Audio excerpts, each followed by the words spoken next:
Bom dia, tudo bem? Então, estamos aqui hoje, talvez iniciando um projeto novo. Aliás, deve ser, pode ser chamado de projeto. Eu já tenho pensado há alguns dias nessa questão da necessidade que a gente de repente sente de conversar, de expor as ideias do que está pensando e de alguma forma receber, sabe, alguma resposta sobre isso, porque esse mundo está muito maluco, né, gente? A gente está meio perdido, às vezes muito isolados, e fica sem saber se a gente realmente está caminhando, fazendo a coisa certa ou não. Porque é muito relativo quando a gente fica só presos, né, naquilo que a gente pensa, sem trocar ideia, sem fazer nada. E sei lá, eu de repente pensei, eu vou gravar alguma coisa, como se fosse assim um diário, e falar o que eu estou pensando sobre os assuntos que me ocorrerem, sem preocupação de, sabe, eu estou certo, estou errado, convencer alguém, não, é apenas expor o que eu penso, o que eu entendo dos estudos diários que a gente faz sobre o Evangelho, porque para mim hoje eu vejo o seguinte, existem duas fontes no mundo que podem trazer alguma, dizer assim, algum conforto, né, ao que nós estamos passando. Porque se a gente olhar apenas o exterior, a aparência do mundo que vivemos, a coisa está muito complicada, está muito complicada. Mas quando a gente olha para o passado, olha para os sábios da antiguidade, olha para os grandes missionários que tiveram aqui de todas as formas, né? A gente vai ver que, cara, parece que a coisa, de uma certa forma, né?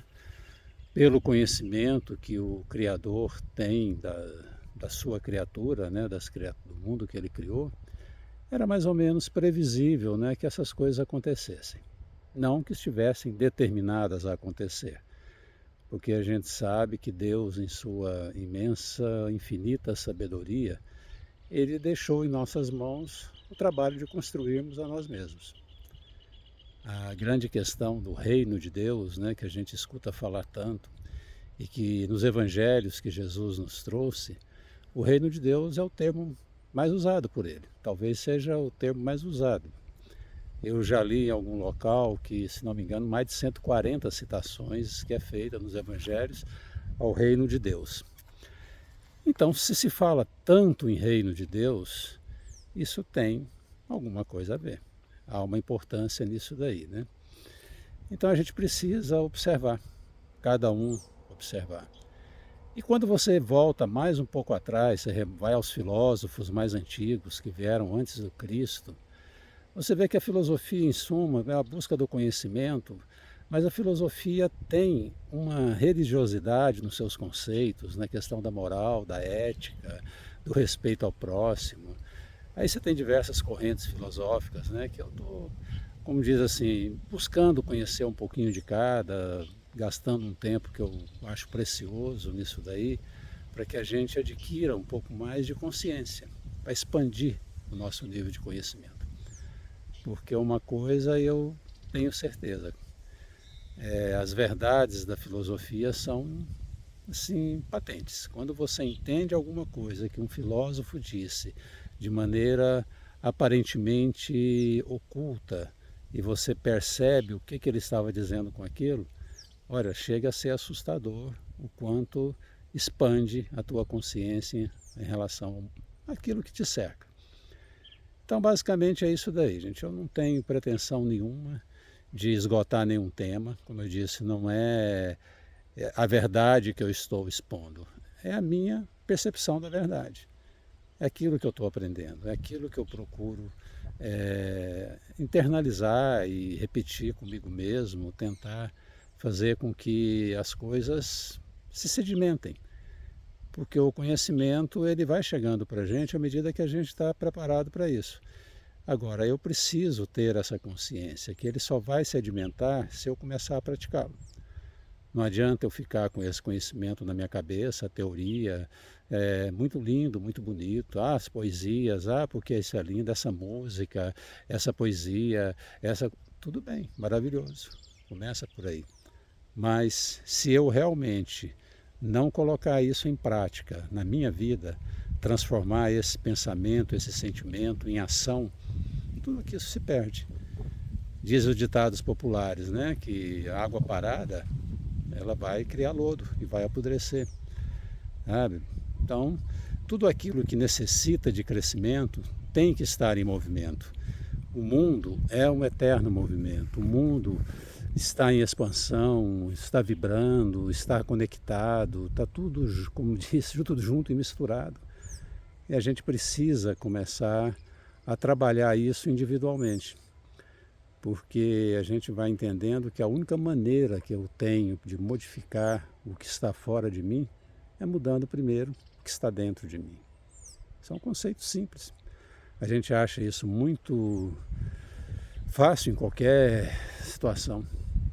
Agora, precisamos tomar muito, mas muito cuidado mesmo com as verdades absolutas que tentam nos vender a todo dia, a todo instante. Nós vivemos uma época em que a facilidade da comunicação, a facilidade da palavra ser espalhada, se tornou algo assim assustador até, e era coisa inimaginável. Quando eu nasci há quase 70 anos atrás, quase 70, cara, já está chegando lá. Quando eu nasci lá, em 1954, essas coisas eram simplesmente... Poucos tinham essa percepção de que assim seria, né? Só os escritores de ficção científica.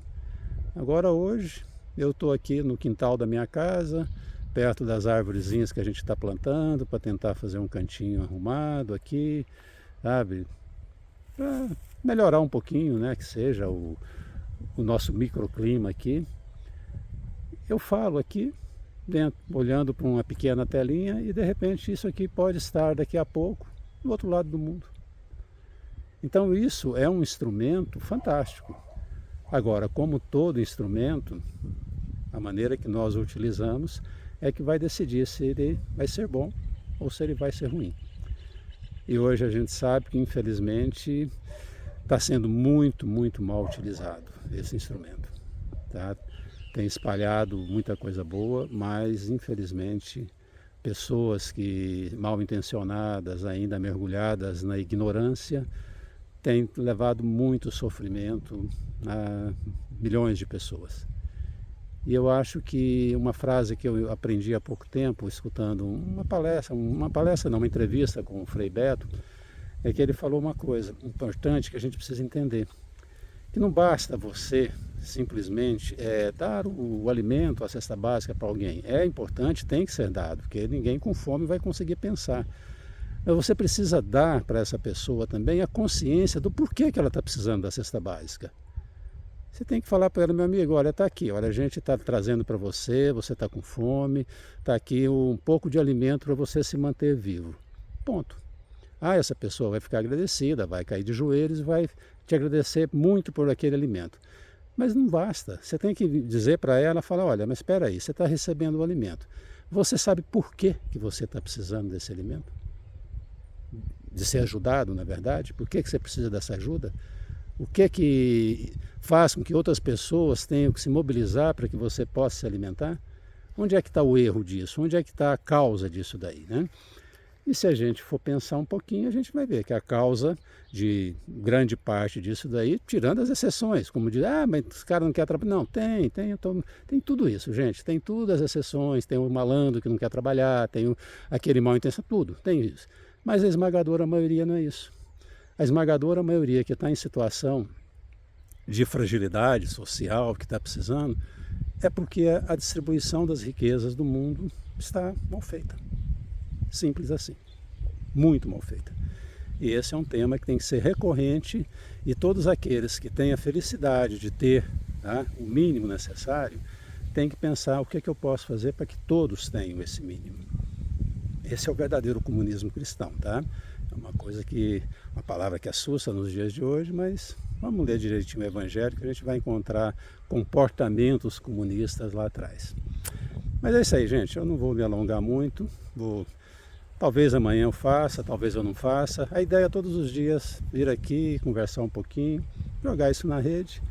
Quem quiser ler, escutar, ver, falar alguma coisa, bem, senão o que eu quero é o seguinte, tá?